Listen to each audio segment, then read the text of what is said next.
kid across the street just lived in a townhouse with his mom also. He was in a Fruit Loops commercial. And like, you might as well just told me Denzel Washington's living across the street. I'm like, what is a TV camera like? And isn't it funny being in like, you've been in like big films and stuff. Yeah. What you see on the screen, you might did Hustlers is probably the biggest movie, or one of the only movies, if not the biggest thing I've ever done. Awesome. In a movie like that. And like, it's so, when you see the movie come out, you're like, it's not how it felt that day. Totally. Like, it felt like we were sitting around a bunch and everyone was tired and bored, and J-Lo did not want to talk to me, it seemed like, and she couldn't wait to get out of there, and Cardi B was frustrated because somebody was late or whatever. Yeah. No idea who Lizzo is at the time, and she's, I think I go, wow, it's very brave of her to be naked on that stage, because yikes. Hey, it's Herbert. And you're listening to the About Last Night podcast, you slippery little son of a bitch. About last night.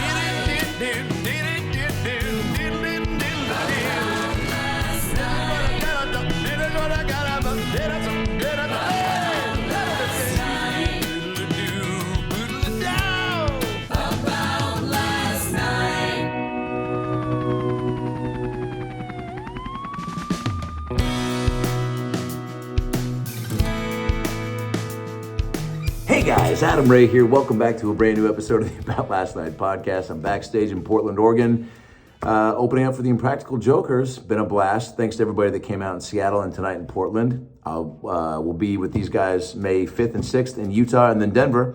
Come out and see us there. And then May 10th, I'll be at Red Rocks in Denver. But I digress. Today's episode is a special one. Big J Oakerson is our guest, first time on the podcast. He's got a new special out called Dog Belly on YouTube.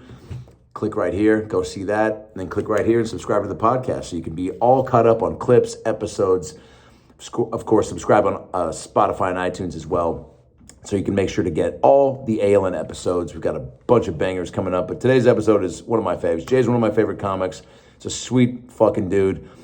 He's a dad. He's a beast of a comic, and his stories and the conversation is one to not be missed. So enjoy this one. Go follow Jay on Instagram, Twitter, and TikTok. And again, check out the special Dog Belly on YouTube streaming right now. Tour dates for me, AdamRayComedy.com. Coming up, I'm going to be with Harlan William at Joe Rogan's Mothership Club, April 14th, through the 16th. And then Moon Tower Comedy Club, April 19th through the 22nd, also in Austin, Texas. May 18th through the 20th, I will be in Atlanta at the Punchline. And then May 25th through the 28th, West Palm Beach, at the Improv out there in Florida. Come out and see your boy, AdamRayComedy.com for tickets, AdamRayComedy.com for tour dates, merch, videos, and that's it. I'll be in Atlanta this week shooting a movie, and more coming. Enjoy the episode. I love you. Bye. You know any other dwarfs besides Brad Williams? And yeah, that's how we're starting the show. Yeah. Nick Novicki. Oh, nice. Okay, other than Nick. No, that's it. Only funny dwarves. Yeah. Only now, is that on purpose? Oh, and but I'm aware of many others, though. Yeah. I think that's half the battle. And there was no pun intended there. But whatever happened to Bridget the Midget? What a career. The name itself. The premier midget porn star. Took monster cocks. Yeah. And lived to tell about it. And lived to tell the story. Or did she? I have no idea where she's at. I put her in the same category. You know, sometimes, I don't know who you do this with, like Bob Barker for me happened 3 days ago, and I think Bob's popping up for a lot of people in the, is he still alive category? Yeah. So Bridget the Midget, I'd throw her right in there. Yeah. Abe Vigoda, Bridget the Midget. And Bob Barker. Mary fuck kill. Great to see you. Good to see you too, man. I just want to say this out of the gate, and then we'll just start, talking some shit. You're one of the first I've been doing stand-up about 16 years now. You're what? I'm 24. 24. Does it feel like 24?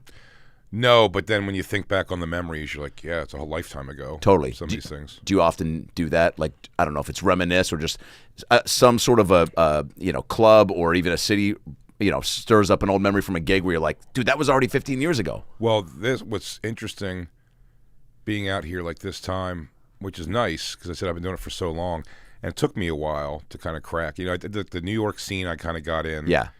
And was sort of just like, stagnant's the wrong word, because it was getting better and working. Yeah. But like I wasn't on the road really except opening for people, and I couldn't get that going. It just feels like such a short memory ago coming to Laugh Factory when I come out to LA, or not Laugh Factory, it's Comedy Store. Yeah. Not knowing anybody and the ordeal, and then that fucking whacker that used to work at the door, or the manager who used to Tommy? Yeah. Oh man, you got to see some Tommy. Gave me that goddamn diatribe about Desi Arnaz or whatever owning the place one time. It was like he gives me the whole history of the building. You're like, dude, I just want to see if I can. Yeah, I'm like, can I put in my 10 minutes? avails when I Yeah. come to town? He's Please. like, well, next time we got to put you in the other rooms to see if you vibe with the play, all this shit. Man, he was too high. And it is nice when I went and, you know, I did a show there last night, and when I went the other night just to kind of hang out, they're like, do you want to go on? And I'm like, that's great. That's a cool Awesome. thing to see, like that flip Yeah. is interesting. And you're like, yeah, but again, I'm thinking of a short memory. That was 10 years ago. Wow. That Tommy's thing probably was. Wow. Yeah, the amount of just I guess political. Every club, no club or city is immune from it. I don't know if New York has a competitiveness the way that nobody cares in LA club wise if you do the Factory Improv and then the store, right? There's none of that. It's the opposite of that in New York. Really. And it sucks, yeah. It thins out the herd to only have like one or two clubs having all the people. And they lay it on the comics like it's not even like a subtle like, well, I don't love that you play over there, but it is what it is. Yeah. You know what I mean? They're like, no, if you're going to do there, we won't book you. What like the your fuck? people. I know. There's enough to go around.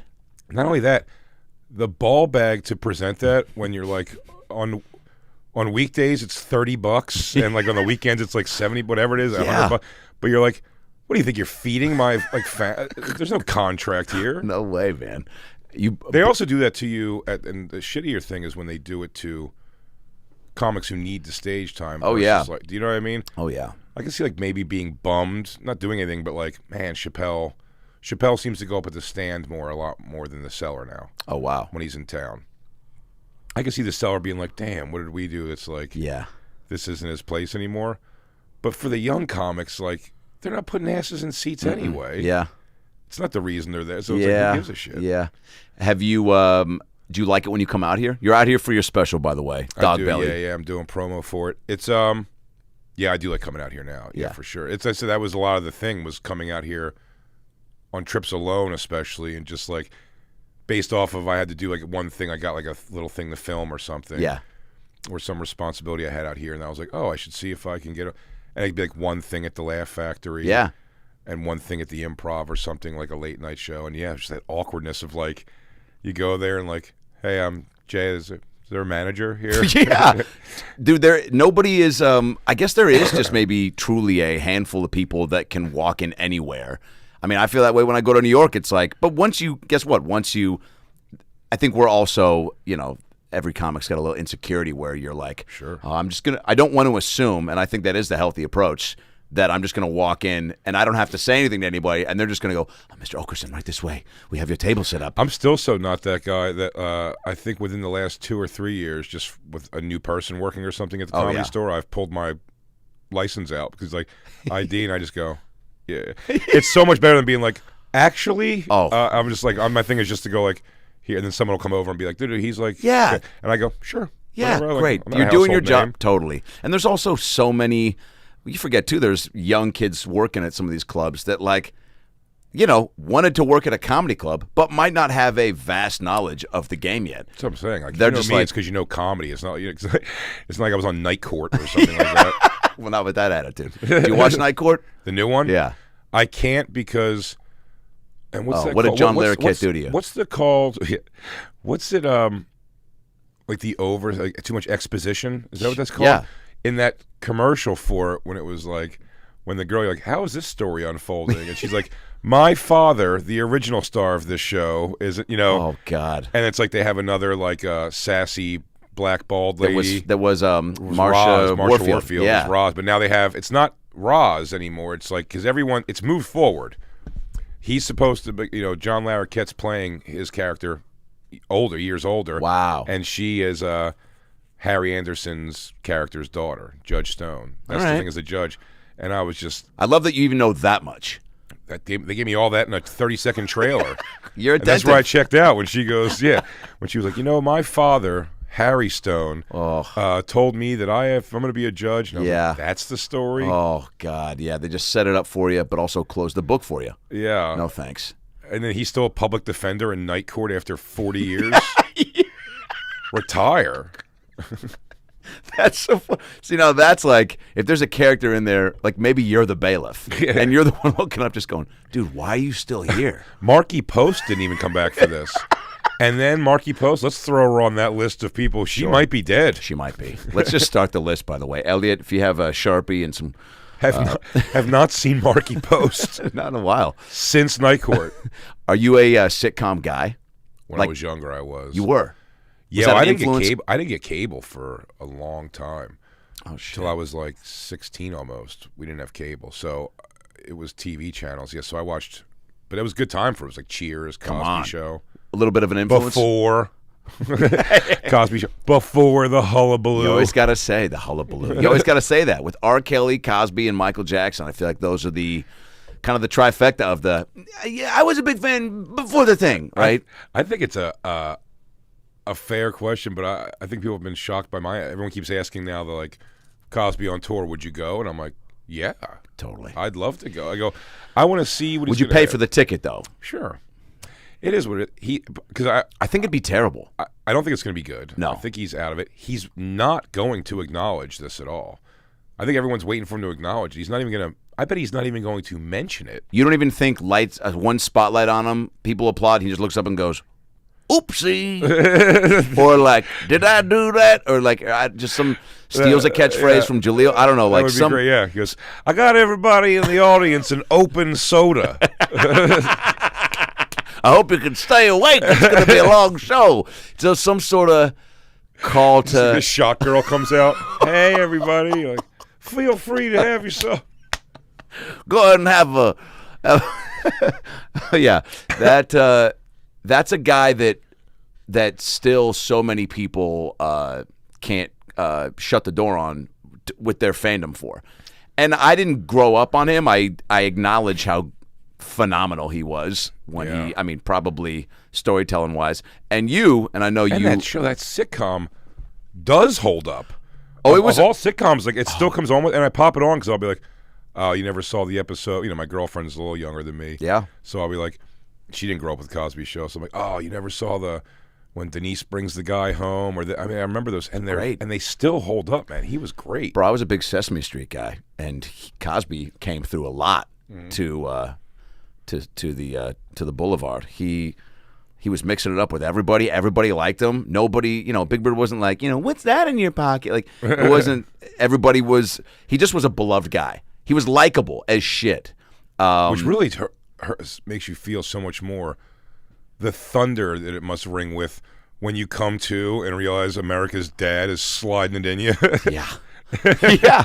What? Yeah. I thought that you wanted it. I guess I can't read the room, Rudy. You're an incredible storyteller, and you know that. I don't know if that's how man. Like, and that's what I want to get back to is you were one of the first, and it's cool to tell you this, like comics that I remember seeing when I started that I was like, oof, all right. I don't know, like it was so intimidating but inspiring because you made it. You were having so much fun. You had such an ease and effortlessness to the way you connected a room, which is and not only the crowd work material, you just brought everybody to you like right out of the gate, and that was such influence from Patrice was a lot of that Patrice O'Neal because having him, I'll say it ad nauseum until I'm dead, but to luck out with like two of my mentors, I had several mentors in different things. The first person who put me on stage in Philly, and I'll always remember him too, Ray Gordon, is like, helped me out in the beginning, just give me a little like lay of the land. Yeah. And then Keith Robinson grabbed me and Kevin Hart and Kurt Metzger and kind of brought us out of Philly up to New York, and he was kind of showed us the ropes of like, hang here, perform there. Huge. Huge. By the way, me starting here, none of that. Yeah. Just hanging around. But also, everyone's on their own. Even Keith, you said it was Keith that brought you guys. Mm-hmm. Even him doing that, huge. He's still not open doors for you. It's just pointing you in the right direction. He's just going, hang here. And then also, because Keith was in that mix, was like also, hey, these are my young guys. meet Colin Quinn and Patrice and DePaulo and all those guys. I mean, the peripheral people at that point were like Burr and like Ben Bailey. You know, I mean, it was like weird like peripheral of the guys that weren't even at that table yet.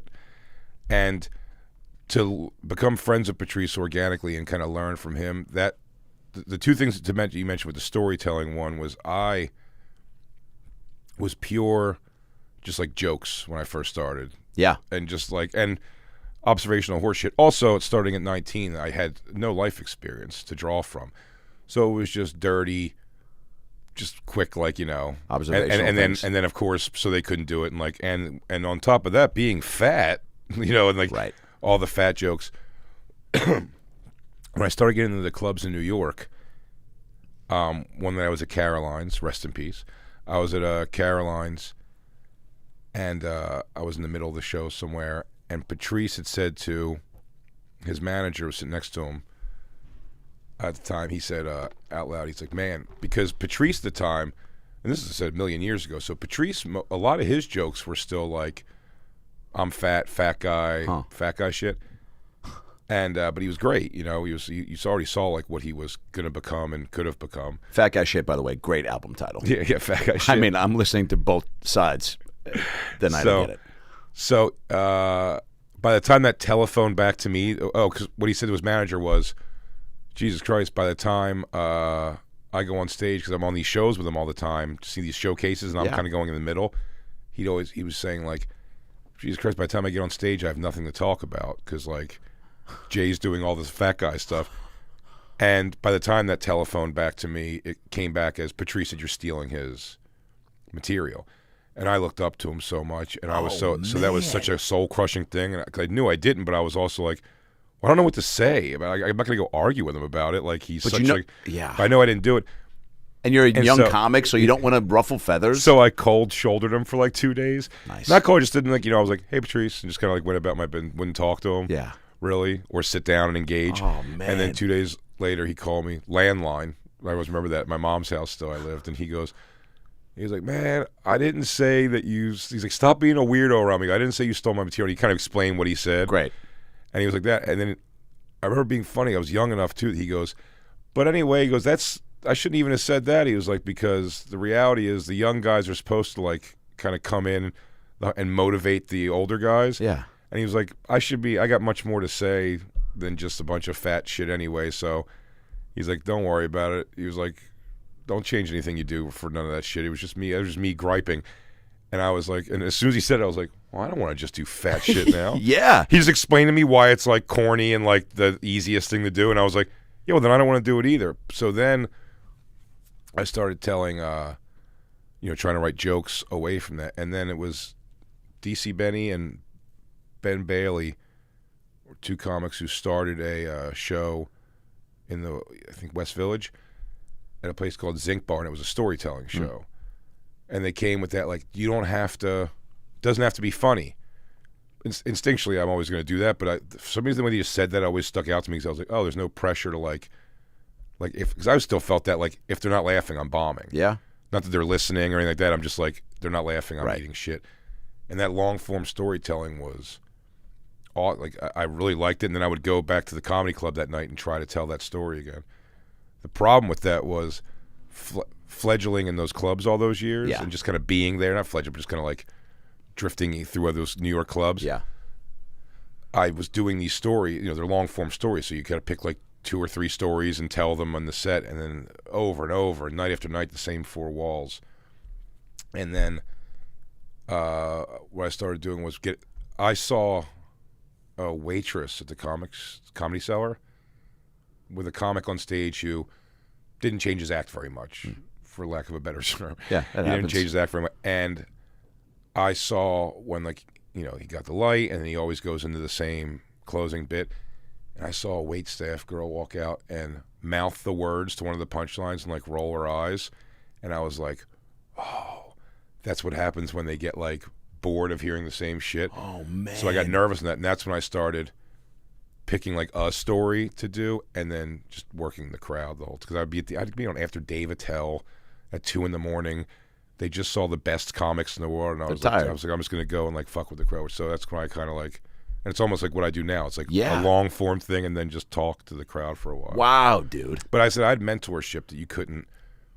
It's priceless what you could pay for. Learning like, not even the biz, because they weren't either of them are business guys, but I mean from Patrice, just kind of learning like he's gonna like the theory of it all and like the concept of and just watching Attell. Like, you know, all day long, like his mind's just working and he's just like thinking of another bit and writing it down on this, and so it was such a cool thing. And that's just complete like chance. I just became like friendly with them. The comedy staff opinion, like I want to hit on that for a sec because that does matter. Like, and I love how much it affected you and ended up shaping the way you started to kind of approach who you are on stage, because you're right, man.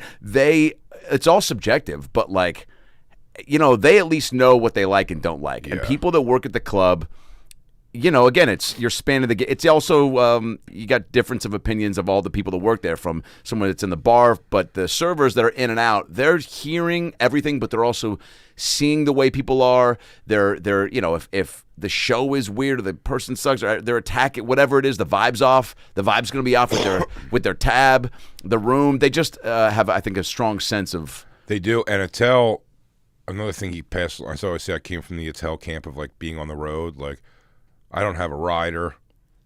It's funny, I don't have a rider at all ever. And I signed with new management about 7 months ago. And it's great. I think out of the gates he wanted to do something, like just make a move. And so without even talking to me, it was sweet. But I talk about on the radio, like, I don't even know how many times I brought it up, very minimally, but I drink my at-home drink when I'm like watching TV at night is Diet Peach Snapple or Peach Snapple Zero, whatever. At home exclusively. Yeah. I've never got a Peach Snapple out on the road ever. It's like when I'm home watching TV at night. Yeah. I'm not like a beer guy or anything. So Yeah. that's my stupid drink in my Eagles cup. Is a thing. And Why won't you ask for one in the green room? He must have heard that I've said that before, and I didn't even know. He must have thrown it on my rider to get Diet Peach Snapple, and I found out the first time I was in Orlando, the Improv, at the end of the Thursday night show. Well, the way I said it sounds like I'm complaining. I'm not. At the end of the show, I was in the green room afterwards, just sitting there. This poor kid comes in with like, you know, a case, and he's like, "Hey man, I'm so sorry that it's late after the show." But I go, Please don't what? tell me. In fact, when he came barreling in, I thought coincidentally, I'm like, "Oh, they carry Diet Peach Snapple." He goes, "That's what I drink at home." Yeah. And he was like, No connection. And he came in, and he was like, "Sorry, it's late because we didn't know it." And I go, "Late for what?" He's like, "Your rider has the For your thing." consumption. And I go, I was told you needed "Oh, a case man," I was before like- every show. I was like, "Oh yeah, I don't need that at all. I'm so sorry." And I'm like, I don't know what to do with it. And then I just, when I'd get on the phone with them, because it's funny, I would talk to my manager on like Fridays is like our set talk time. Yeah. And I'm already on the road usually, and I just 4 months until 2 weeks ago, I was able to say something about it. I keep forgetting, and then you start getting places. And I said, like, it goes back to being from the Dave Attell school. Yeah. Things like the light footprint. Don't bother the staff. Tip good. Treat them right and everything, because I'm like losing my train of thought because I'm a pothead. Me too. This happens all the time. Yeah, the fucking green room. Oh, Peach Snapple, manager. The rider. I was like, Bridget the I Midget. kept forgetting to tell them to take it off the rider. Yeah. And then you get the staff, where my thing is always like pristine with the staff, and then I started hearing rumblings once in a while. They're like, not that they were being shitty, but just a thing where it's like, damn, I had to go to like 5 stores to find like that Diet Peach. I'm like, oh, dude. Like, and then you almost feel bad going like, I don't need that at all. I don't want it. And I'm like, I don't know what to tell it. So I finally got him. Like, I remembered on the phone one time. Like, oh, by the way, can you please take that off? Like, I feel like I jerk off God, in every time city. you'd go. And like, we did it. We did it, everybody. We got the Snapple for you. We went through all those so channels. Fucking funny. What a specific drink, by the way, too. Zero. I know it's like the one of all. Oh, it's not even Snapple Zero? Yeah, it's Snap. So Peach it's a Snapple flavor that I Zero. feel like isn't their most popular. I feel like they're leading Peach? No, I with think kiwi. No, their biggest Snapple. It is? I think it's the peach iced tea. Wow. Or Snapple apple. Either way, I've never thought about crushing one in a green room. How do you feel about the Snapple facts? They're gone. They don't do them anymore. Shut the fuck up. They don't tell you. Why? I don't know. I think Nantucket Nectar's probably still throws down a nice little fact. Nantucket Nectar was like, abortions are legal in Washington State. You're like, I mean, hey, this A real lady covers her hair. Only her husband should see. Suck on that, will you enjoy a watermelon lavender? Just Amish facts. You got to salt homemade butter. That's what makes it taste good. Speaking of assault, there's 4 different states in the country where, yeah, it's a drink that didn't need the extra info. Snapple Cap Facts was a promotional move. It was almost like McDonald's Monopoly. And the age of consent in Thailand is only 12. Oh, all right. Enjoy your raspberry berry. Yeah, like, okay. Okay, yeah. This does. This was some asshole writing the facts, just horrible facts. Well, that's the thing too. Who gets that job? Is that like a fired late night worker, late night joke talk show worker, or is it just a young open mic comic that's just like, fuck it, dude, no one's gonna see these? Gary Glitter was railroaded. OJ didn't do it. Thoughts? I think Gary Glitter just got out, didn't they? Just announced that. Did he really? I think they let him out of Vietnamese prison or something. Finally. Wow. I mean, I say finally. He should probably be there forever. Yeah. Have you been to He's jail? A pedophile. I've been to like overnight stuff, like never like any kind of like multiple days. Gotcha. For what? When I was younger, it would be like fighting stuff. Yeah. And they pick it, and then I think one time of those, my mom, I was like, "Mom, they're saying you got to come get me from the thing," and she was like, "No, you're not. Like, go." And they, it was like one night, just going like to Camden, New Jersey, overnight, and you're like, "Well, I don't want that to happen again." Oh my God. And then I ended up getting out after a couple hours, but another arrest that was so funny was me and Kurt Metzger were driving. I was driving them home from my mom's house one day, and I got pulled over for some reason I don't remember. And when they came back, they go, "You have a warrant." And I was like, "Oh, shit." And I was like, "For what?" And it was there was a mom and pop video shop, which is just a pop. It was This guy owned a video shop called Wow Video. It was one location, Yep. And when I turned 18, I would go in there because they had those, the saloon doors of porn behind it. There's a whole world waiting behind there. That's the Beyond from Bed Bath & Beyond. And because it was, what if that's what it was at Bed Bath & Beyond? You push the door, smut, pure smut. Down feather butt plugs or whatever. It's like always like something like that. There is. They try to keep it somewhat consistent with what's in the main store. Yeah. Cucumber pear anal lube. It's just two for one. Those saloon doors, and then what I would, because it was like a mom and pop shop, I just treated it like it was like, I think I rented stuff the first time. Yeah. Ever, and just like was like, well, I just own these porn videos now. Yeah. Like I rented these 4 and they're mine now. I'll never return them, and I'll never rent from that place again. Yeah. Go to Blockbuster for movies. Go to Wow Video. They had one copy of Patch Adams. And it's not Patch Adams. Yeah. So, but what I didn't know was I think everybody had that idea in town, and this guy who I'd met, and actually was like an all right guy. I met him like in that video store before, but he, kind of unbeknownst to me, very litigious. And what he would do is every couple of months, he would go and see who has like movies out or whatever, and just serve them, with like a summons to appear to court. And I just didn't know that and didn't go. It just glazed right past me. I'm like, why would I ever have to go to court? I'm like 19 or whatever. And I got arrested, or that night they pulled me over and they go, "You have a warrant." And it was for unpaid porn movies, which is hilarious. You still have not brought back Jurassic Cock? I wish they had the names. That would have been so great. Because by the way, they weren't. At that point, I was super into the Girls Gone Wild movies. Were like out. You could rent those. But not even. You could rent them, but they were more even just the order on TV. Gotcha. But, and I've looked into this as an adult a little bit. With those Girls Gone Wild things, they have a lot of original footage, but a lot of them they're just purchasing footage from these videos. They were just a white cover box with a printed out like printer paper picture. Yeah. And it would just be like Lake Havasu Spring Break 1997. What the fuck? And it was like Girls Gone Wild, uncensored, but much so it wasn't just like, and you can't even find them online, these things anymore, because it was like, there's a few scenes I found online. I'm like, I remember that from that video.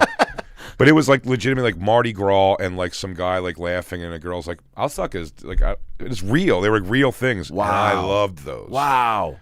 So I had a Just caught on cam, like Oh, Cloverfield type found footage. It's how I know about something. Somebody was saying when we were going to Key West, I'm like, is Fantasy Fest happening?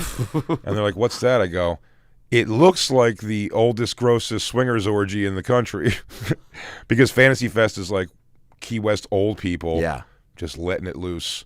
Just dicks out and Holy old, shit. flappy, Nude beaches? just sun-cooked tits. Not even just through the streets of Key West during this time. It's like their carnival or whatever. But so the guy goes, you have this warrant.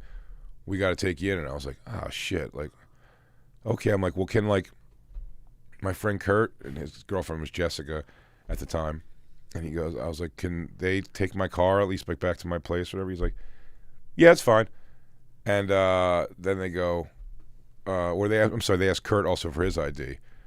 Kurt, you hear come, now I'm in the car, so I start hearing come through the radio. They go, wait. They grab the guy, the Metzger, grab him because he's got a jumping the turnstile in the subways of Philly ticket. Holy shit. Grab him. So then they cuff Kurt. And that's when I was like, hey, can like his girlfriend, like Jessica, can she please like take the car though? Like don't even pound my car. And they go, yeah, man, no worries. Like she could take it. They're almost calm me down. And then me and Kurt are sitting in the back. It's one car only. So me and him are both sitting in the back of the car. And then we hear on the thing they go, wait, don't let her go. She's got a warrant for was like some other thing she had a warrant for. We all three got arrested. Oh my! And they did impound my car. Oh my God! This is Philly. Yeah, we're outside. That was South Jersey, actually. South Jersey. Oh, you moved there from Philly. Yeah. My longest time in a thing was like 20 hours, and that was in New York. That was another one. Pulled over for I had a suspended license for an unpaid seatbelt ticket. Yeah. And the beauty of being so illegal, though, and like driving without a license for so many years or suspended and all that, like dicking around and having pure fear of the cops and them also being dicks, is now that I am like, it's a different world. Being completely legal, I know if a cop pulls me over, there's nothing to do that I'm doing wrong. Yeah. So that is, now I finally understand being white, where you get to go, what the fuck is your problem, officer? Yeah. Because they really can't do much about it if they're like being dicks. Like you can be shitty back to a cop. They really just can't arrest you for just being a dick. The amount of, you ever see those videos where people are getting arrested, but they're like outsmarting they just know more than the cop about their own job. They're like, dude, you can't do this. You can't even put your hand inside my window. You can't even, dude, stop selecting. I don't want to listen to the Bare Naked Ladies. Get your hand off my fucking CD player. Like they're just saying everything you can't do. And the cop's like kind of frozen, but also just like, hey, dude, I need you to stop talking. I need you, like just trying to use verbal force. Well, dude, anytime I've had like problems with the police, it's so, because I desperately try to like respect the job and the danger that it's supposed to be. Sure.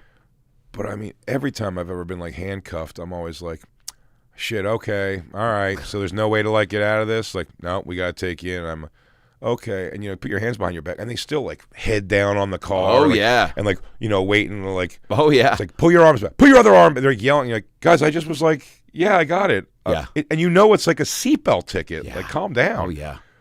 And I don't think the hiring process is as swift as it can be.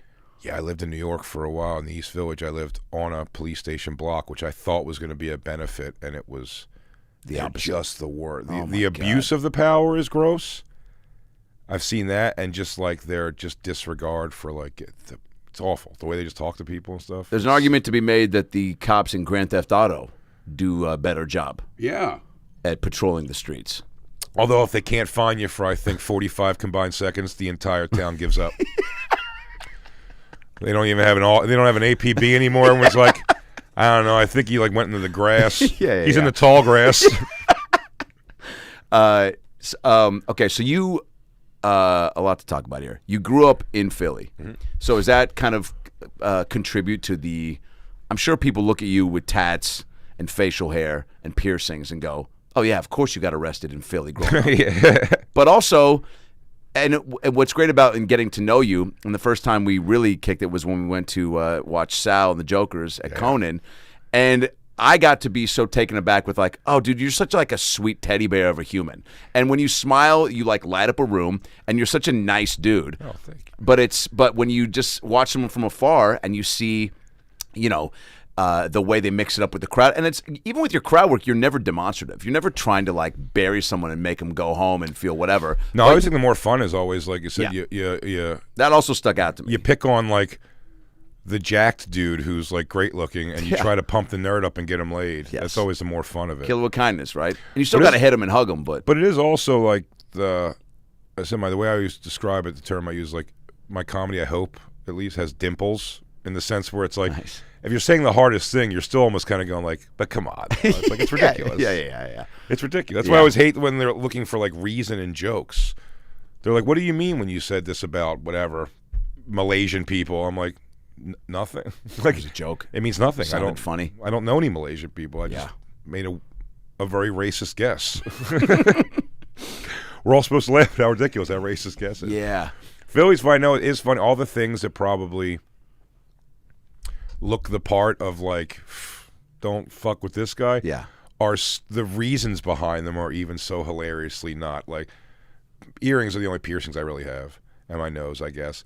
Both of those are just things I wanted since I was a kid, and we found this on a Sirius XM show recently, a Bonfire that we do. Your Bonfire show with Dan Soder, yeah. It's amazing. We found these things when I was younger. I used to just draw rock stars, and very important, the hoop earrings and the long hair. You know what I mean? Like, it meant so much to me, and the nose rings. I always drew that on stuff. So I wanted those things very bad. And again, for, I was like insecure, so I'm like, well, this makes us like cool stuff, sort of, Yeah. And then the tattoos, like, same thing. It was like, well, this is like kind of a fat, doofy kid, so I'm like, I'll get tattoos, and then maybe it looks like tougher or cooler. So there's really no. It was not. It wasn't even like, it's like, yeah, put that tribal right there to show off my cuts. I was almost like, well, my arms are fat. Now there'll be a big picture. Were your role models Bebop and Rocksteady? Like, they both have piercings and tats, and they fuck a lot. Man, Kurt Metzger said it at a roast years ago about me. He said Jay dresses like it looks like he rhino charged through a Hot Topic and just left on whatever he came out with. I was like, that'll work. But it's also in like the full disclosure of the thing. That's why I also don't mind like critiquing people, because I'm not ridiculous, because everything was like Jay with a wallet chain or whatever the things are, the jewelry and stuff, and I'm like, yeah. I wish I had the balls when I was a kid to dress how I wanted to dress. I went with the format. I dressed hip hop, very wiggery, and my personality never changed to it, but I did that because it was just like of the times. Totally. Like, everyone wears like hip hop stuff, but it's so like I almost have the shirt. Someone made one for me once, and it just was a weird fit. But I was like, when I was a kid, I always loved not even like muscular like other like teenagers, whatever. It was like the skinniest, skateboardy, and like it was the shirt. Everyone knows the Led Zeppelin. Oh yeah, with the angel. Yes, like that. It's always 3/4 length sleeve, yeah. and I was just like, my whole life, I was like, that's the shirt. Like that, I pictured looking cool in that shirt. My whole life is what I wanted to. Wow. To kind of be, but I just went with the thing, and which led to so many, pleated jeans and MC Hammer pants and all these things that other people were pulling off. That I was just like, no, I could rock this, like for sure, because everyone's doing it. So now, as an adult, where I was like, no, now I can just kind of dress however I've always wanted to dress. So it's funny when they're like, "What did Jay? Are you a singer from a new metal band in the '90s?" I'm like, I wish, right? No, I just dress like it. Were you a funny kid? Yeah. You were like the guy that I'm always curious with comics. Like, never class clown though. Right.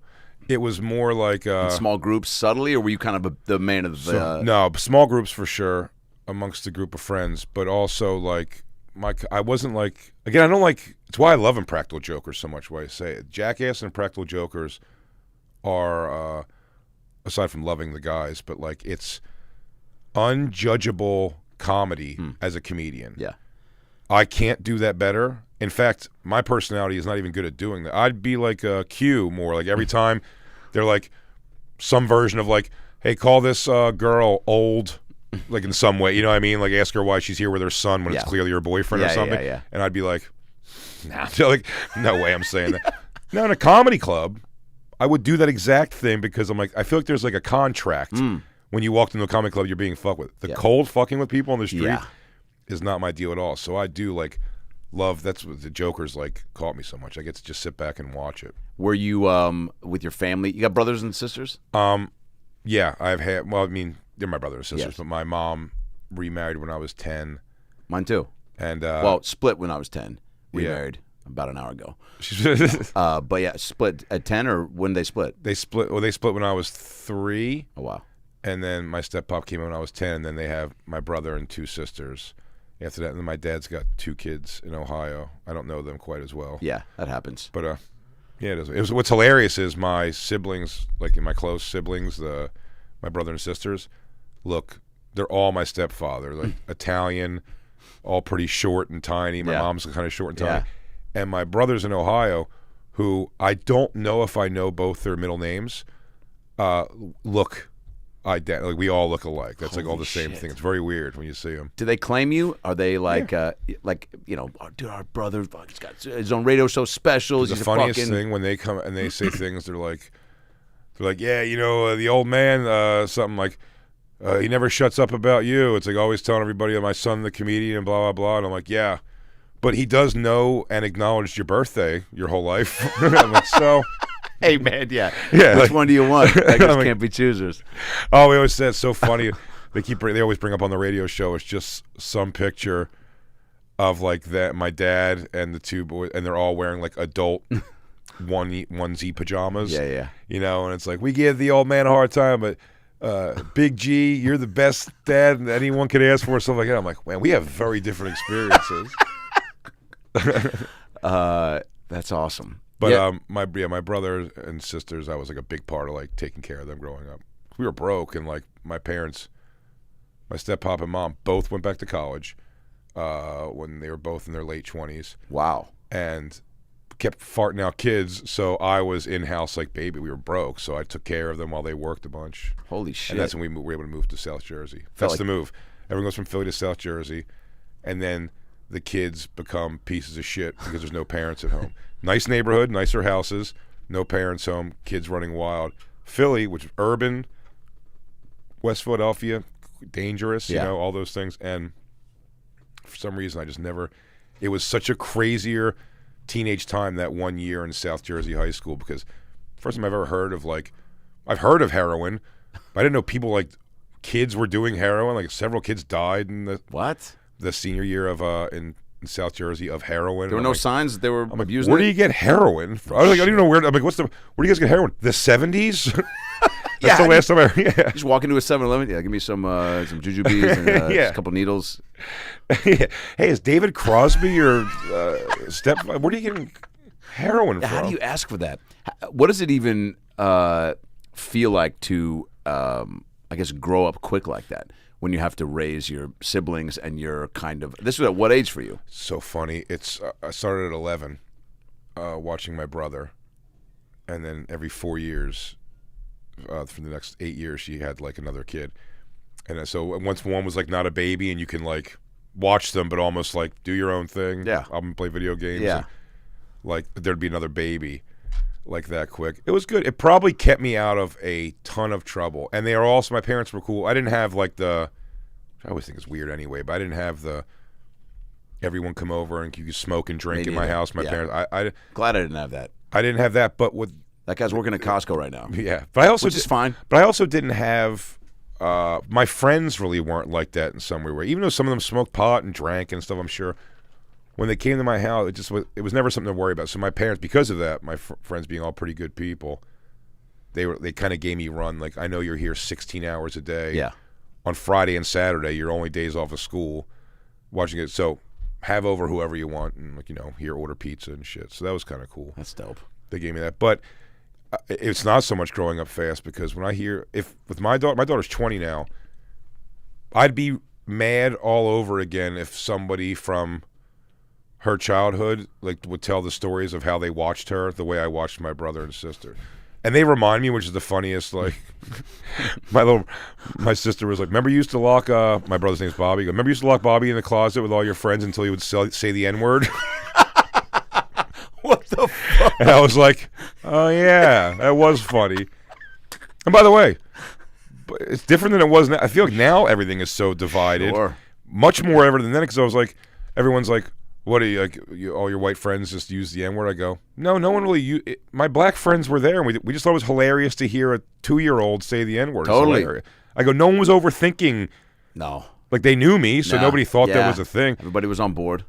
It was just not a thing at all to worry about that. And, like, my sister, they were also, again, they're so tiny. Yeah. And I was, like, a big kid, too. So it was like, remember you would hang us over the banister by our ankles? And I'm like, I do. Like, now that you're saying it, I do, but I'm not happy about it. That was not good babysitting at all. Oh, my God.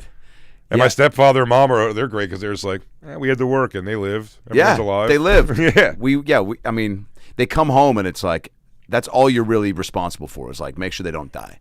Yeah. Anything that happens in between, not going to ask a lot of questions. Me and my ex have been split since my daughter was 12.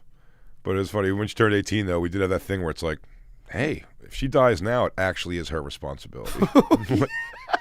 1000%. If she kills herself now, it's choices she's on making. her. We didn't do we're fine. We got her this far. Man, how has that been raising a kid at all? I mean, just what has it done to you? What has it done to your comedy? It's such it's such an interesting thing, because it really, when I started, and maybe it didn't have to be, I don't know, but like when I first started, 19, she was born when I was 23. I just turned 23. So you're 4 years into comedy. Yeah, and just like not anywhere and trying to get into places. Yeah. I just moved to New York. Me and my girlfriend moved in. 9/11 happened, and the trip to New York every day that we were doing 6 days a week went from an hour and a half, 2 hours up and an hour and a half home, to potentially 4 hours at least to go up and 3 some hours to get home, because they just changed. It was like one way into the city, one lane. So it kind of hastily moved up, and I didn't have a lot of money, and my ex-wife had some loan money left from college that she was going to law school, actually. Yeah. And she had a couple bucks left so we can get the deposit. Me, Metzger, his girlfriend, and my girlfriend moved in together in Astoria, Queens. And 2 months later, she was like, I'm pregnant. I was like, well, what do you want to do? I'm like, well, I'll go with you. I'm like, I don't want to say, like, let's get rid of it. And then you go, but I really wanted to. And then I go, well, then if we do, I'm going to look at her every day like, I was absolutely down to kill you. I was ready to walk away. So I just put it all. I was like, I'll support whatever you want to do. And then she was like, yeah, fuck it, let's do it. And I was like, let's do it. And terrified? I said to my daughter before, terrified for sure. Well, no, not. I got a real reality dose, because I had such like I've been taking care of my brother and sisters. Oh, yeah. Since I was a kid. I go, this is cake. And then realized quickly, I'm like, you know what? Even those 16-hour days of babysitting, there is a point where I go, here's your children back, and now I don't care anymore. Yeah. I was like, it wasn't like that at all. So I wasn't prepared. And I say, I says to my daughter so many times, it's fine that it did, especially because like eventually I got like on a track that I'm happy with. I like what I get to do, but it stifled my career, like stunted my career a lot, because I couldn't. When all my friends or people that were starting around my time, or a little after me even, were like, so, pilot season, I'm going to go couch surf out in L.A. for like a month, and I have a friend's going to let me stay with them, and I'm just going to do auditions and whatever. That's why it took me so long to get into like the clubs. I was in my like 30s. Yeah. By the time I was like asking to get into the Comedy Store, because it wasn't like I could just do that. I was like, no, I have to like keep doing like black circuit shows, or like I have to make tangible money, or I'm gonna have to go back to school or work or something, right. So it did definitely, but the accumulation of like experiences, having a daughter, but also, she's the best. Yeah, she rules, and especially now when she's 20, it's the cool. I was just gonna say, yeah, go to concerts and That's awesome. We take her to like, she's a big I made her a Sixers fan, and she is legitimately a Sixers fan. So we go to games. And amazing. Yeah, you can't put a price or any sort of but on those experiences. When she was 12, it's kind of like the wall I run into with her mom sometimes too. Circumstantially, maybe, by just chance, maybe, but the second I left, when me and her mom broke up and I moved out, and which did give me no less, in fact, significantly more financial responsibility to them, but not as much like physically their responsibility. Yeah. and immediate change in career. It's so funny. Like, but again, it could be just circumstance. We got the radio show, me and Dan. Yeah. I got Oddball Tour the one year, and that was a beginning. And just like these, Schumer put me on her. The sketch show. Yeah. Louie put me in that. Jim Jeffries let me open for him at Carnegie Hall. Ari Shaffir put me on that storytelling show. And it was just all kind of in like a year or two, just people coming up and being like, what do you... Because I was so out of... I was like... They're like, hey, why don't you have sets on YouTube? And I'm like, what's the process of that? I'm like, I don't know what the... How do we get these VHS tapes? You have VHS tapes? I know some guys at Wow Video. They'd love to sponsor my next special. You guys down to fuck with them? Wow Video. I do think after I settled up with that guy, I didn't want to have a bad thing with him. So when I paid it, even though all the shit I went through, the fact that he was still willing to be like, hey, lesson learned, right, kiddo? That I was able to be like, yeah, I'm going to go get some more porn. And did it all over again. But the place shut down before I ever had like, 1,000%. It just went out of business. Did you ever have... Probably because I took Lake Havasu Tits and Ass Volume 7. Volume 7 was the better one. It took them a while to find their voice. Yeah. It wasn't as good as the book, a lot of people say. Did you have any places in Philly or Jersey growing up that were like... in Seattle, we had a place called Tubbs that I thought was a sandwich place because we had tub subs. Mm-hmm. But turns out it was a place where you could rent hot tubs, bring in a stranger of the night or someone from your past or present, and just bangarang hook style in that hot tub and do whatever you wanted. Did they drain the hot tubs every time, or is it just cum soup? No clue. That was next door, and that was a pho place. But it was I didn't know what it was, and my buddy's dad, we were driving back from a soccer game, we drove by it, and I was like, we should stop and get some tubs. And he goes, oh, you don't want to go in there? And I go, why? What goes on there? And he basically broke down what I just said. He's like, well, you got hot tubs. I was like, that sounds awesome. He goes, and you can rent them out. I go, you're 2 for 2 in explaining how... Why are we not already in the parking lot of this place? Yeah. And then he's like, you go and you pay and you bring somebody in, you can do stuff with each other. And I'm like Uno or fucking hacky sack. This is Maybe 1994. have a mimosa while you hang out. Yeah. Get a schwitz. Yeah. And then he broke down, all the banging that was going on. But did you have any of those? Like, that was, I guess, a brothel more or less, but it was not a strip club, but it was filthy. But it made me go like, wow. At 10 years old, it was my first like, wow, yeah, the world is crazy. All of my like paying for like those weird kind of experiences things are short-lived. And again, so it's funny to find how much of my life is fueled by like insecurity. I know friends of mine, like good-looking guys, some of the more in shape guys, don't really, all of them do, but all of them do not have like a real qualm. They go, I haven't gotten laid in so long. I'm just thinking about getting like a prostitute or something. And I'm like, the more confident people I know will say something like that. The reason I don't, which I said, I've not done these things at all, but I always leave that going like, I'm one of the things she's crying about in that scalding hot shower she's taking right now. You know what I mean? I'm like, and then that fat shithead came in and sweat all over my fucking back or whatever. Is what I just assume is happening. Yeah. And so I just did it. But when I was younger, those Asian places were like, I would have probably had a problem if I had more money, like going, because I couldn't believe it. I'm like, these stunning girls. Now, as you get older, you're like, oh, I think I was part of a chain of sex slavery, but I didn't mean to be. I was just trying to be fat and cum. I had no idea that girl. Oh yeah, man. And there's when we heard that, we went more times than my friend Glenn in Philly. I remember one time. It's always Glenn saying he asked her to take her away from all this, and she just kind of like, why? He's like, let me get you away from all this. It's so funny because it seems like I think they bring out the girls like in a line and like pick basically like the bunny ranch. Yeah, and then though, like a door gets kicked open. And you see like 8 more girls on like 4 mattresses eating like something out of a bowl with chopsticks. You're like, is that like, what's going on there? Is that on the menu? Yeah, is that ninja training? Because it was creepy. But man, I couldn't believe the process of that. Brad told me he went to the bunny ranch once. The guy who, I think his name is Dennis. Yeah. Started the bunny ranch. They had that HBO show for a little bit that gave you a curtain peel reveal of what was truly happening between the sheets and the walls. And Brad went through and I was like, yikes, dude. I go, you don't have to tell me, but I mean, were they all just like, he's like, yeah, dude, I was a fucking hot commodity. Like, I fucking, walked in there or crap, whatever, did a Willy Wonka tumble and presented himself. And no, he didn't. But anytime I see Brad, I just go, you're missed opportunity to not fucking do some sort of a tumble and a jazz into a jazz. And when he was done, he opened up a giant umbrella and floated away with the wind. Goodbye, everybody. Oh my God, Brad! If you're listening, the end of your next special has got to be some sort of up Mary Poppins combo. You leave with just let a gust take you. Where do we land? Wherever we land, we are the dreamers of dreams. You somehow get some like deep fake of like Jeff Richards' Willy Wonka on like a projector saying that as Brad floats away, or you just played the Wizard of Oz end credits. I don't know. There's a myriad of options. Hey guys, Adam Ray here for the About Last Night podcast. Well, it's another new year. We made it, 2023. We did it. Congratulations. Hug yourself, touch yourself, so that when you ask yourself who touched you, you know who it was. You got goals, guys, okay? And you want to achieve all of them, every single one of them. And Factor is here to help you do that. So if you're looking to fuel up fast with ready-to-eat nutritious meals,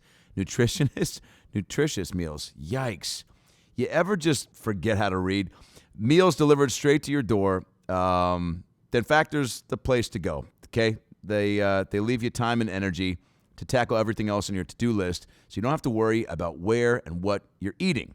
Achieve and maintain your 2023 goals with Factor, America's #1 ready-to-eat meal kit, and start saving time, eating well, and living your best life yet. If you love Factor, probably because you're too busy to cook and you don't like going to the grocery store and potentially, running into somebody from your past. And you want to skip the chopping, prepping, and cleaning up too. Well, Factor's fresh, never frozen meals are ready in just 2 minutes. And all you need is heat and a positive attitude. So whether your lifestyle is keto, calorie smart, vegan, protein plus options are on the menu each week. They're prepared by chefs and approved dietitians, not these unapproved dietitians. And each meal has all the ingredients that you need to feel satisfied all day long. 34 chef-prepared, dietitian-approved weekly options are there for you. Plus, you can round out your meal and replenish your snack supply with an assortment of 36-plus sweets, smoothies, juices, and more satisfying add-ons. Cut back on takeout and get Factor instead, okay? It's ready to make, ready-to-eat food in just 2 minutes. Eating vegan or veggie is a snap with Factor. Each meal is prepared by the chefs that know what you want, and they're excited to give it to you. So head to factormeals.com/lastnight50 and use promo code lastnight50 to get 50% off your first box. That's insane. I didn't know that was the deal until I just read it. That's crazy. 50% off at factormeals.com/lastnight50, and you're going to get 50% off your first box. That's insane, so you got to do it. There's no better deal out there, and no better food as well. Factor.com/aboutlastnight. Oh, wait, /lastnight50. Okay, do that. So when you moved your senior year, I didn't know that. Yeah. Was that fuck, dude? I feel like all this stuff, when people ask a comedian, like, was it your divorce? Was it the teasing? What kind of made you a funny or gave you this perspective? Switching schools was a good like thing for that. But I remember switching that year because I didn't want to switch schools, and I was commuting back to Philly for school for a couple months. And I was just like this. It's just I have to switch schools. It's just too ridiculous to not go 5 minutes from my house. Yes. To drive an hour and 15 minutes to go to it looks like a prison, the school I went to in Philly, but it was what it was. So I went over to this new school and made some friends, and it was always through being funny. But that moment of being like 16 or 17 and going like, new city though, this should be like the reinvention.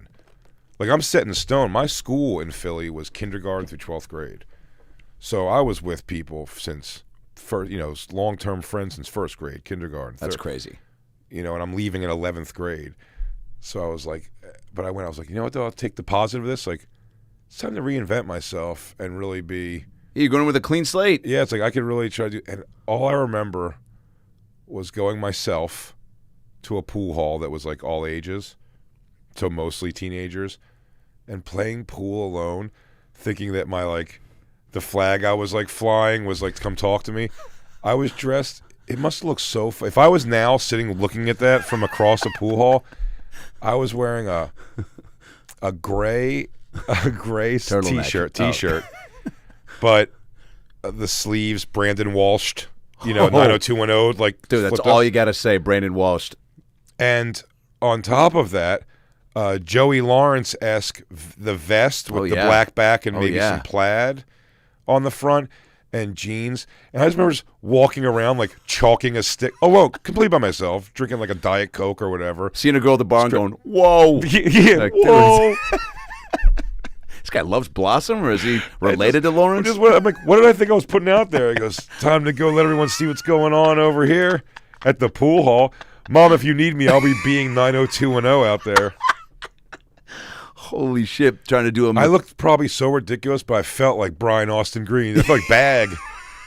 I went out with Bag energy. Anytime, yeah, dude, I think... And look, if you're not picking up what Jay's putting down, Brian Austin Green had a run of being the guy. Yeah. Not only on 90210, I would assume many Teen Beat covers. Oh, yeah, just in life. He just had that. He had that role for sure, and then got Megan Fox. And got Megan Fox from it. Yeah, that's easier said than done, dude. To go to have 11 years with all, and then 1 year. How do you grab onto... Also navigating what was crazy was my school in Philly was like predominantly black. And that didn't register. I knew it was, but it didn't really register as that's not, it was like, so again, we were there forever. Yeah. And it wasn't like, even though it wasn't like segregated though. It wasn't just like the white kids were friends with white kids. No one even thought about it. To then go to a school in South Jersey where there was 3% black kids. Wow. And I did end up becoming friends with like those, because it was such a weird, what I thought was weird was as a new person, how outwardly like racial stuff they would say, which by the way, if it was joking, I'm not even above that or laughing at it with a group of goofy white guys. It felt like it was like they were saying it like, we can do this kind of loud because no one's going to care. And I'm like, oh, no, guys, we're supposed to whisper this and laugh back at White HQ.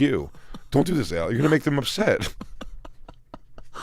It was like so blatant, you know what I mean? Like, that's bonkers. Justin, you black motherfucker. And you go, hey. Easy, Daniel. Whoa. Yeah.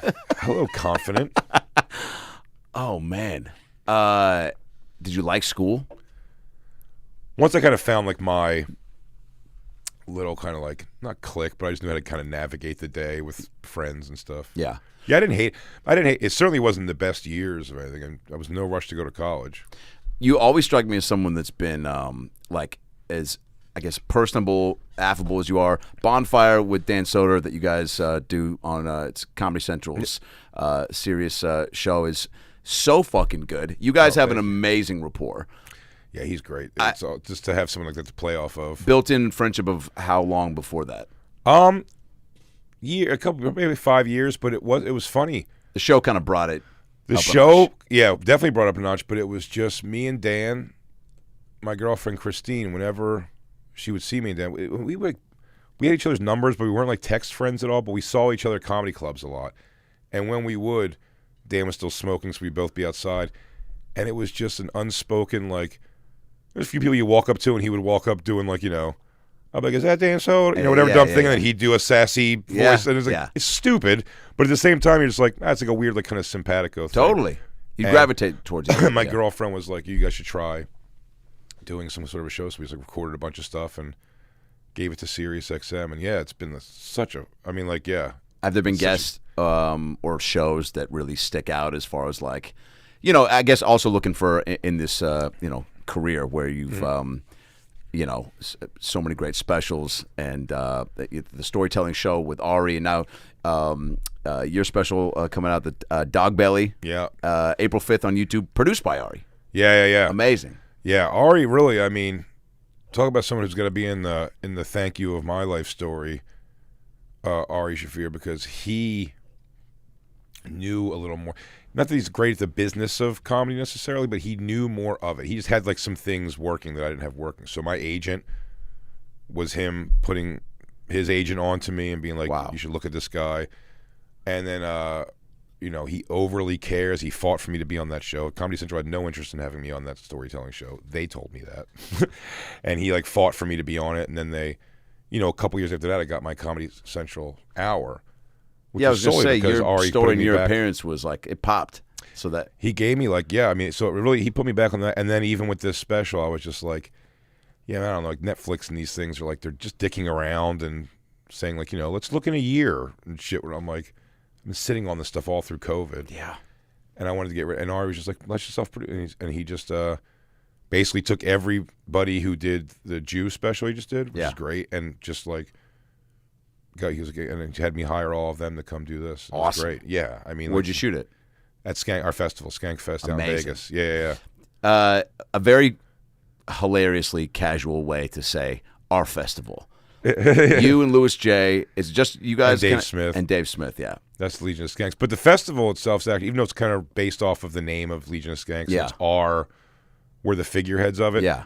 It's Lewis's idea, and then Christine and Rebecca Trent, and are just, he picked the right people, and those girls just fucking, I mean, it all unfolds in my apartment for months, so it's a nightmare in that regard. But it's in its like fourth. It's like we'll be doing our sixth. Wow. I think now, sixth or seventh. And the amount of on this last one, I think it was in Vegas, right? Yeah, same way we're doing it in Vegas again. Yeah, man, the variety of people you have, it starts with the following, right? Like you guys created through Legion of Skanks, like just this audience, right? That was just like ride or die with all you guys. The beautiful thing is, like, it really is like they're comedy fans. I mean, they're definitely fans of Legion of Skanks. But through that, even in the Bonfire, we've cultivated these fans who are like, I mean, obviously some of them came from from Tony Hinchcliffe and all the different people. Ari moving to New York was the catalyst for all of it. Like that bridged the two worlds and everything like that. You know what I mean? But and then can't ever figure out where I was going, like a fucking idiot. Oh, the festival, the audience. Oh, yeah. So it's like they're just like, if they'll come see me when I'm in town. They'll come see Tony Hinchcliffe, or Brian Redband, or Jeremiah White. It's all just, they just love the world. Yeah. And they follow the soap opera of everyone's kind of friendships and stuff, which is awesome. Is having a special, like how you said you've been sitting on this material for a minute. Yeah. Like, so it was, did you kind of have to, really dust a lot of stuff off, or was it so ready to go that you were like, I'm going to kind of just. When we were off those few months, I think 3 months was the longest I was doing at least road stuff, like a headline gig at all. And I remember it was Indianapolis, the Indianapolis Helium. I remember getting on stage and being like, I didn't even have like a starting point. I'm like, I had something about girl cops. I think they suck. He goes, fill in the blanks there, I guess. Yeah, it was really took like tags. You have to find out. It goes, hey, how come you're not still doing that whatever bit? And I go, because I didn't even know I had it until you just said it right there. Yes, I will bring that back. Wow. Yeah, I never write anything down, and I hate hearing my own voice. Oh, gotcha. So I never listen to the. Gotcha. And if I write it down, my writing it down is like it'll become too robotic. That waitress rolling her eyes at that comedian doing the thing really affected me. I'm like, I never ever want that. And I said before, it was like you said, Greg Giraldo, Patrice, Dave Attell. I just watched as a young comic. Like, you see the staff actively try hard to not be bothered so they can sit and watch, and other comics come in and watch. I thought that was the coolest thing. I love that you said all three of those guys.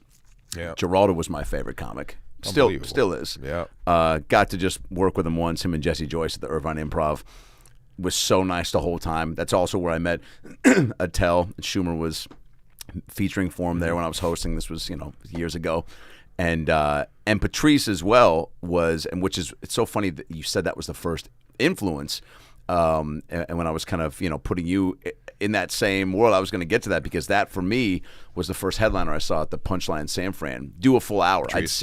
I'd seen spots at clubs, and this was about a year before I started, and I see him sit down for almost 2 hours, just have this brilliant material, but then have 3 to 4 to 5 crowd things and weave them all together throughout the whole show. And I remember having my mind blown, being like, that is like, I think the show I want to do. And it's now what I do. It's, and why I loved watching you early on, where it's like, oh man, because the way that keeping people engaged like that and making it feel like just a hang and conversational, and being so savvy that you can go in and out of your material from crowd work or into crowd work and have people go, was that part scripted or whatever? And you're like, well, it wasn't, but the part right after, it's a bit that I was maybe going to do tomorrow or later, but because of what just happened.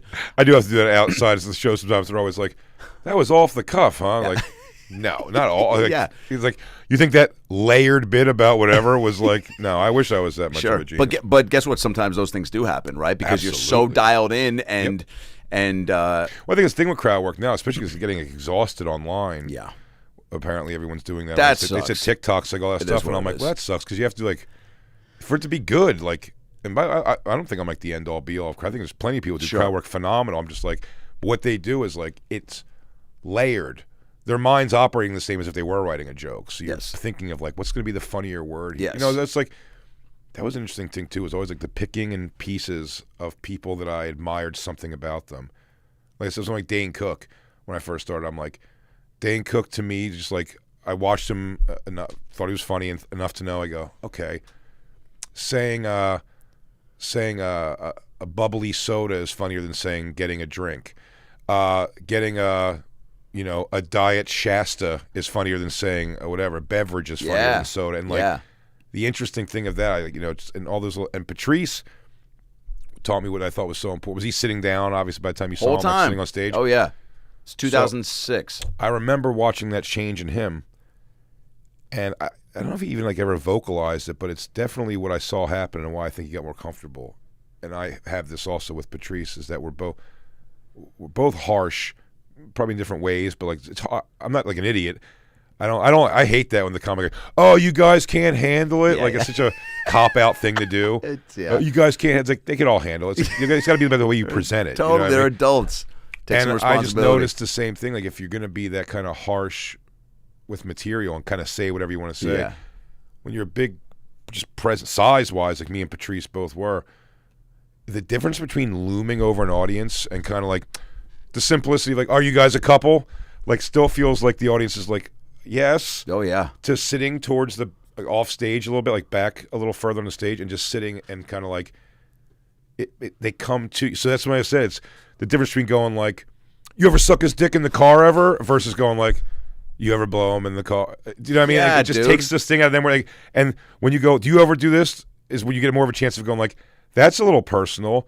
But if you go, it goes, has this guy ever like come on your back and then you went to the store with it still there? They're like, I don't think so. Like go start answering it. And you're like, people go, how do you get people to answer those questions? I go, I don't know. I have no idea. Just Make them ask them. comfortable. But people, I mean, just the way you would, approach somebody at a fucking barbecue. Yeah, or you a don't want to bar. like shock. Yeah, out of the gates. Hey, who's this asshole? You're gonna be like, whoa.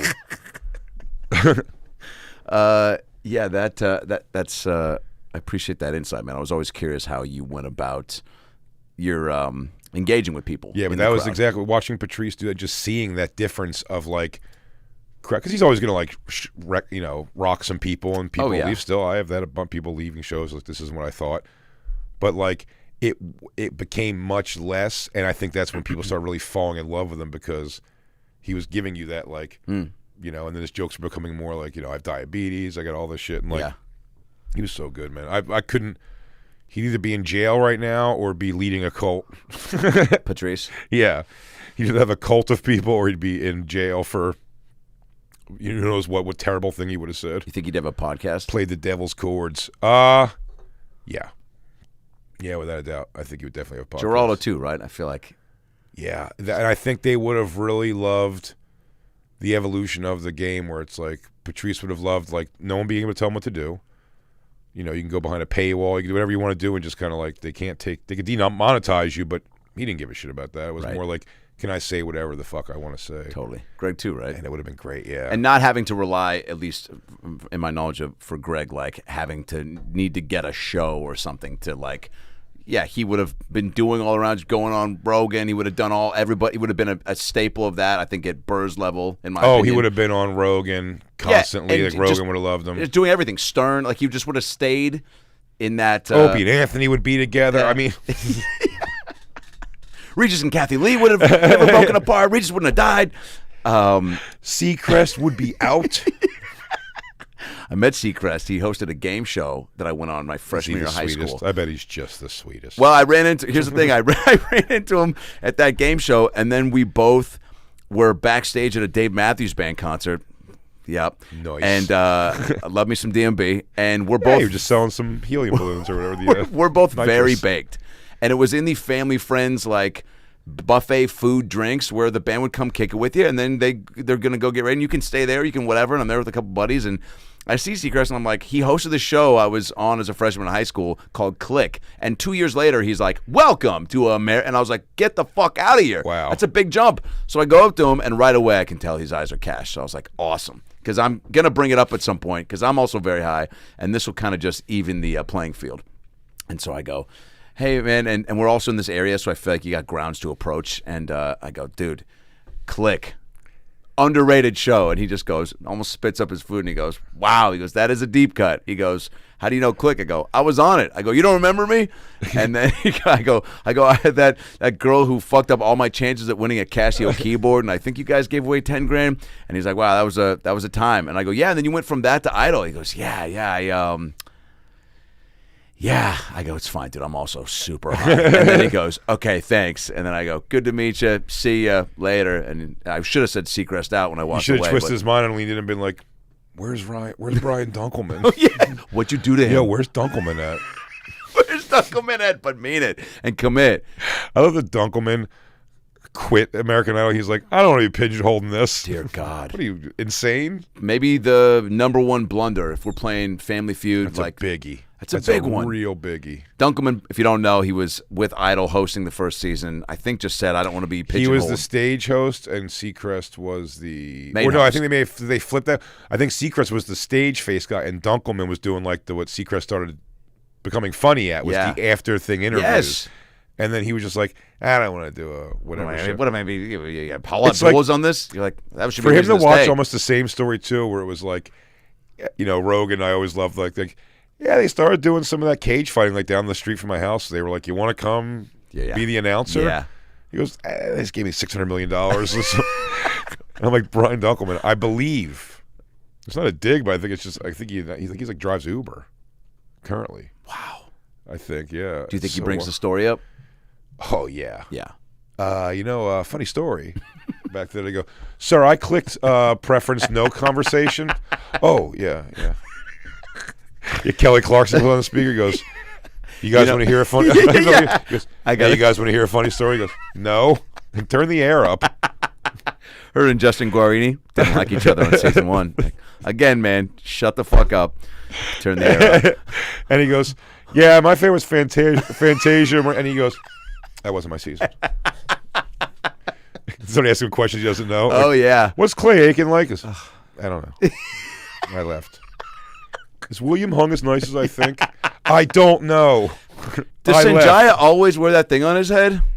I wasn't. Just Sanjaya, that was the funny. So Louis, Jay Gomez, before we were doing the podcast, where I met Louis, he was producing his own shows, and he ran ticket sales crews. The only in the game, well, I always say, honest. They looked the part. They looked like little fucking meth addicts. And they were just street kids, but he made them learn that. So there was like the young batch of comics coming up at the time, but working a little bit, but not that much. Yeah. And it was like me, DeRosa, Metzger, Mike Vecchione, all these like young comics that were just like coming up, but there were just so many people ahead of us. And he would Louis put us on his shows, excited because we're the young guys that he thinks is like, this is cool. Yeah.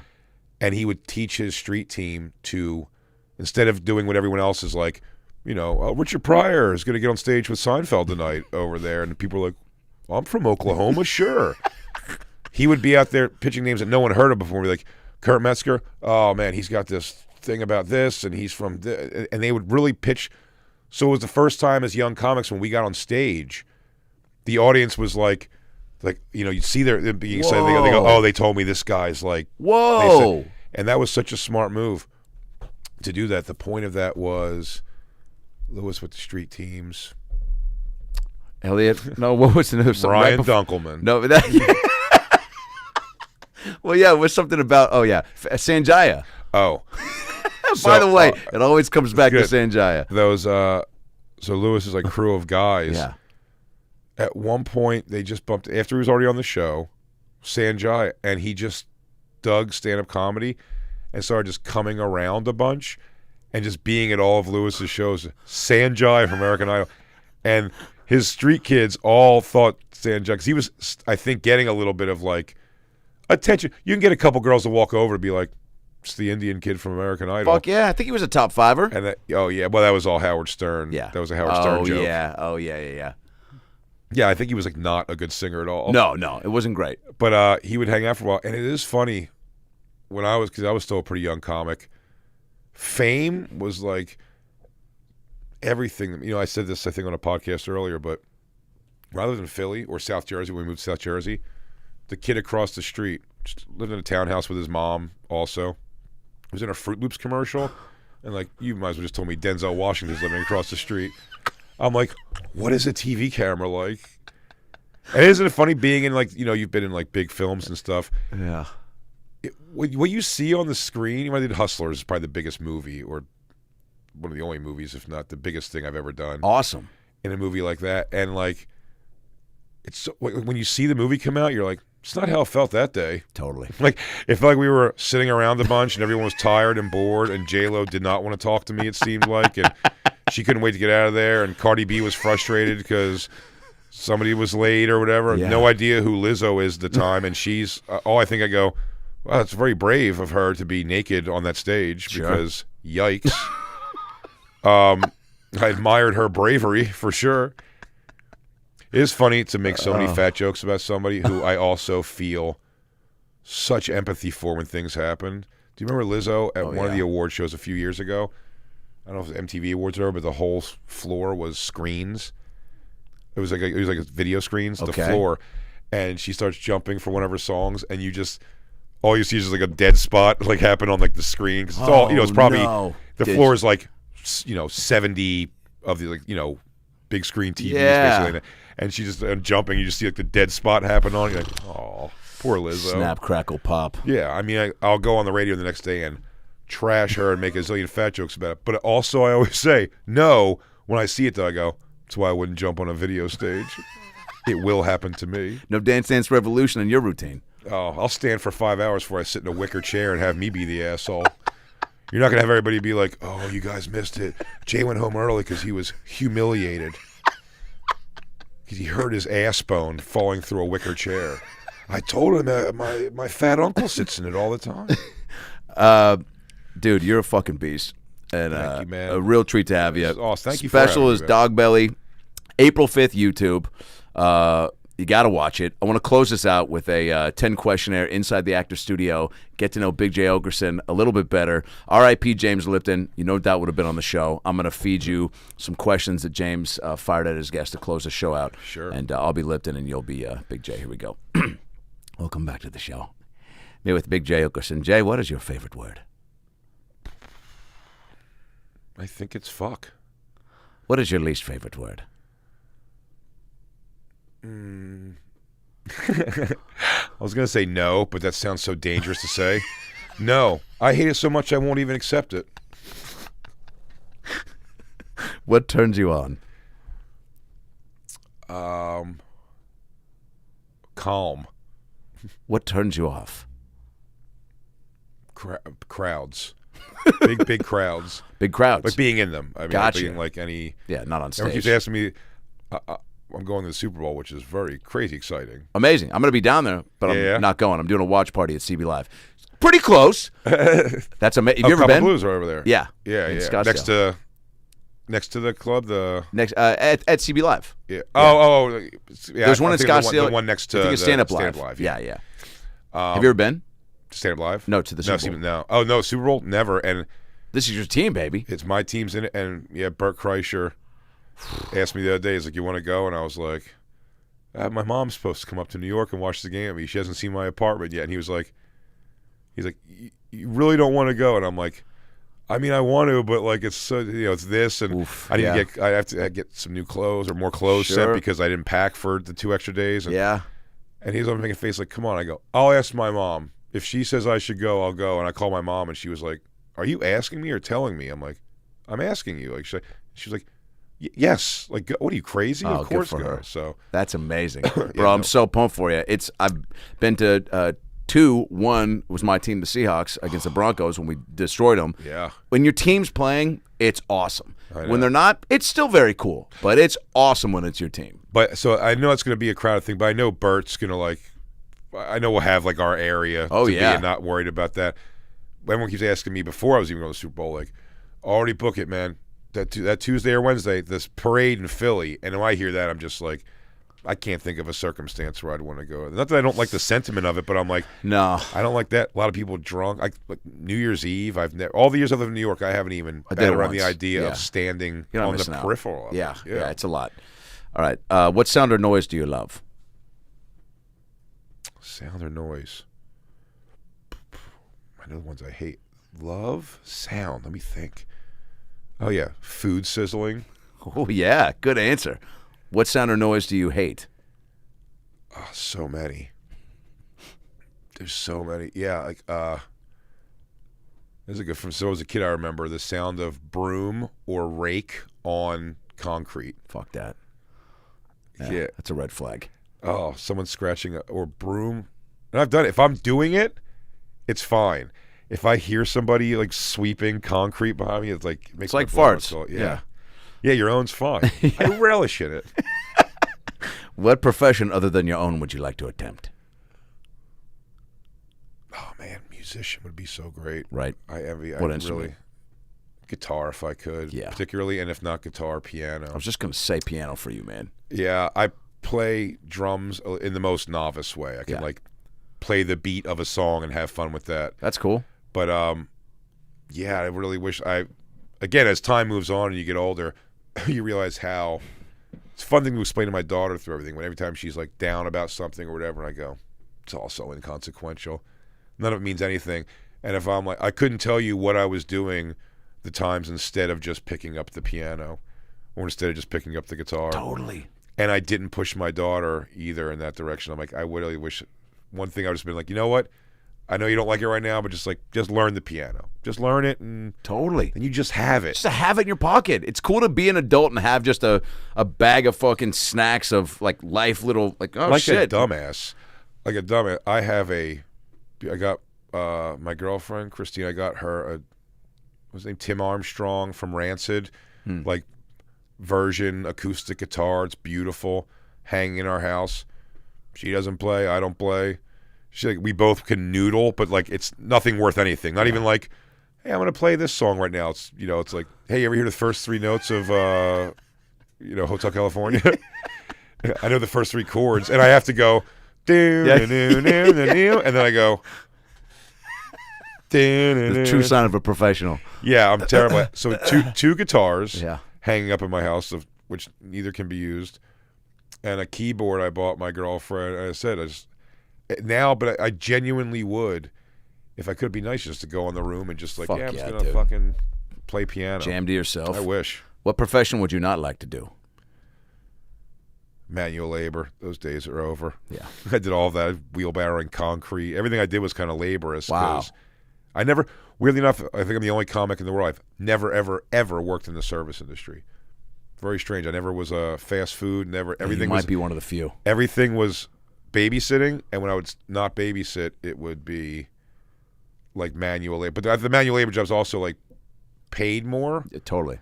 So like instead of sitting around like all week, if I went out 3 days and did like wheelbarrowing concrete back and forth for a guy, construction guy, it was like a couple $100 Awesome. versus like $100 to get zits from original chicken sandwiches.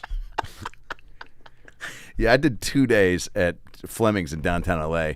Had a panic attack and palpitations because the fucking head chef was just like, he slammed down these butter squares and he goes, "What the fuck are these, dude?" And I go, "Butter," and he was like, "Are they?" And I was like, He's like, "New guy, fucking," and just kept calling me new. It was just too much, and then I brought over a fork for some guy's soup instead of the spoon, and he goes, "Do you mind if I get a spoon?" And as a joke, I go, "I try to make it work with the fork, dude." And then I go, "No, go get the spoon." But my guy training me goes, "Dude, don't make jokes. Just go get the spoon." He goes, A, you're wasting time by having a little chit chat, and B, what if he doesn't think that's funny? Now you've ruined his meal. I go, okay, I'm gonna go back to Universal Studios and beg for my Wolverine claws. If that ruins his meal, like pull it together, bro. Yeah, My work, worst actual job I'd say I ever had when I worked at a day. Thank God. Oh, my Jewish mom really came through on this one. Just all the Jewish mother came out of her. She's like, my baby doesn't have to go back there. I did the 3 days of video watching and don't finger girls at work training for UPS. Oh, yeah. But UPS, because that was always, again, in a blue-collar world, they're always like, UPS drivers, like 6 figures a year or something. Oh, yeah. And I was like, but you have to work your way through UPS. And the first thing is standing in the back of an 18-wheeler while a conveyor belt that they have put in there fires boxes at you. And you have to build, not only do you have to build like Tetris perfect walls with them, everyone you have to check against a paper you have with 40 zip codes on it. And you're supposed to look at every package's label and make sure it's one of those zip codes. I mean, I didn't build one part of the wall coming forward before. And then by the time it was like 4 boxes deep to pile, it was me just like kicking boxes. And I just went home with like black lung after one night. And I was like, Mom, I'm sneezing up black stuff. She's like, you don't have to go back there. You should never go back there. And we're a FedEx family now. You want to babysit your brother and sisters again? I'm like, I do want to do that. Mortal Kombat and vanilla ice cream is your future tonight. I get to play video games when they sleep. Oh, that's such a good mom. My mom was the same way. So they shot boxes out of like a tennis ball machine. No, not like that. No, it was just like it was someone. I thought they were shooting boxes at you like fucking military training. Someone at the top of this crazy machine they're doing is sorting and sending down these like chutes. And when it's something that's supposed to be in my truck, it comes down the chute and it hits a conveyor belt and but it never. Gotcha. It's like Lucy, the I Love Lucy thing. Yes. So by the time you're like, okay, I'm about 4 boxes behind, but I could check him and build that wall. And then before you know it, there's 10 bucks. Then they're falling off the side. Then they're falling off the side before they even get inside the truck. Oh my God. And it's just like I'm in high anxiety. And man, that was all of it. I'm getting anxiety thinking about it now. I'm like, those boxes I go. Triggering. Because I know, like I have right now, my girl had overnighted me my Eagles jersey so I could have it for the game to the hotel. And in my mind, I'm like, if I was responsible for that box getting here, like that person would be going to the Super Bowl without their. Like, thank God someone does that job right because they'd have to Brandon Walsh it, Yeah, and adjust. Is Jay wearing a vest to the Super Bowl? He goes, what? Whoa. You get on Diamond Vision and that's your. All right, last question. If heaven exists, what would you like to hear God say when you arrive at the pearly gates? That's that funny dude. He doesn't have to know my name. Just remember me from something. Nice. Yeah, the same reaction Kenan Thompson had to me yesterday. Very cool. There's that funny dude. It was cool. No, it was that funny. He was like, that's one of those cool ones. But I have those moments once in a while, like just 'cause I've been doing it so long. Yeah. I've never met Kenan Thompson before, and like Marcel, the kid is on another kid, introduced me to him, and he like cut myself, and he's like, man, I'm a big fan of your stuff, and I was really like, yo. Bro, I got to call home tomorrow. I had that. My daughter's great because she's so unaffected. Yeah. Like by it all. Yeah. And I remember showing her a picture of a Doja Cat was at the Comedy Store one night. And afterwards she was like, yo, you were so funny. That was my favorite to watch tonight. I was like, oh, wow, can I take a picture to send to my daughter? It's going to blow her mind. She was like, absolutely. So we took a picture. I sent it to my daughter. She doesn't answer. But it was like 2 a.m. in New York. So I was almost like, it is pretty late, but she's 20. So I called her and I go, hey, and she answers. She goes, hey, what's up? And I was like, did you see the picture I sent you? She goes, yeah, of you and Doja Cat. And I was like, yeah. And she goes, yeah. I was like, aren't you excited? She goes, you want to be excited that you met Doja Cat? And I was like, I guess you're right. Hey, enjoying being home? I'm doing all this fun shit without you. That's so fucking funny, dude. Can't wait to watch the special. Oh, Dog Belly, April 5th, YouTube. Legion of Skanks podcast. You guys are still jamming. Yes, indeed. And Bonfire on Sirius XM Radio. And at Big J Oakerson on all the social media. Yeah. You're a beast, dude. I love you, bro. I love you too, man. Thanks for making time.